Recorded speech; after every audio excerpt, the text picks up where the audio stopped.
જિલ્લાના વાતાવરણમાં પલટો આવ્યો છે। ભાવનગર શહેર અને જિલ્લાભરમાં ધોધમાર વરસાદ પડ્યો છે। ભારે ઉકળાટ બાદ શરૂ થયો સાર્વત્રિક વરસાદ। પાલિતાણા શહેર અને ગ્રામ્ય વિસ્તારમાં વરસાદી માહોલ છવાયો છે। સોનગઢ, સિહોર સાથે રાજપરામાં ભારે પવન સાથે વરસાદની શરૂઆત થઈ છે। વરસાદ વરસતા ખેડૂતોમાં ખુશીનો માહોલ છવાયો છે।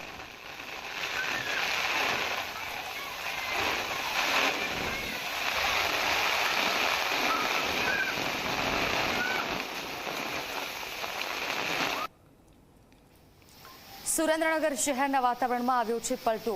આકરા તાપ બાદ શરૂ થયો છે એકાએક વરસાદ। ધોધમાર વરસાદ થતાં લોકોને બફારામાંથી રાહત મળી છે। સુરેન્દ્રનગર શહેર અને ગ્રામ્યમાં પણ છૂટો છવાયો વરસાદ પડ્યો છે।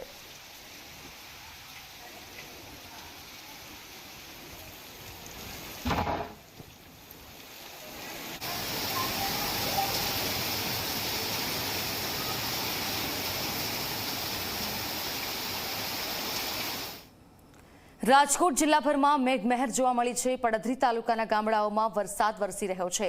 5 થી 6 ગામોમાં ભારે વરસાદ વરસ્યો છે। સરપદળ સાથે હિદળ, રાદળ, કેરાળામાં વરસાદ પડ્યો। વાવણી લાયક વરસાદ પડતા ખેડૂતોમાં ખુશીનો માહોલ છવાયો છે। તો સૌરાષ્ટ્રમાં 16 તારીખ સુધી વરસાદની આગાહી કરવામાં આવી છે, ત્યારે રાજકોટ જિલ્લાભરમાં વરસાદ પડ્યો છે। આસપાસના ગ્રામ્ય વિસ્તારોમાં પણ ધોધમાર વરસાદ પડ્યો છે। સંવાદદાતા ગૌરવ દવે મારી સાથે જોડાયા છે। ગૌરવ, સૌરાષ્ટ્રમાં વરસાદની આગાહી કરવામાં આવી હતી, અત્યારે ક્યાં કેટલો વરસાદ, કયા પ્રકારની સ્થિતિ?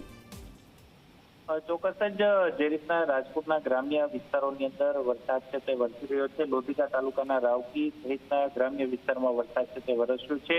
વરસાદના આગમનથી ખેડૂતોની અંદર ખુશી છે તે જોવા મળી રહી છે અને વધુ વરસાદ વરસે તેની ખેડૂતો પણ રાહ છે તે જોઈ રહ્યા છે। સાથે જ પડધરી તાલુકાની અંદર પણ વરસાદ છે તે વરસી રહ્યો છે। 5 થી 6 ગામમાં અંદાજિત 1.5 થી 2 ઇંચ જેટલો વરસાદ છે તે વરસ્યો છે। પડધરી તાલુકાના ગામડાઓમાં વાવણી લાયક વરસાદ વરસતા ખેડૂતોની અંદર એક ખુશહાલ છે તે ખેડૂતો જોવા મળી રહ્યા છે। પડધરી તાલુકાના સરપદળ, દિહળ, રાદળ, કેરાળા, ઇટાળા સહિતના જે ગામડાઓ છે કે તેની અંદર 1.5 થી 2.5 ઇંચ જેટલો વરસાદ છે તે વરસ્યો છે અને તેને કારણે જે બફારો હતો તેમાં પણ રાહત છે તે મળી છે। ઠંડારક છે તે વાતાવરણની અંદર પ્રસરી છે અને તેને કારણે ખેડૂતોમાં પણ ખુશીનો માહોલ છે તે જોવા મળી છે। જી બિલકુલથી આભાર આપનો ગૌરવ, તમામ જાણકારી માટે।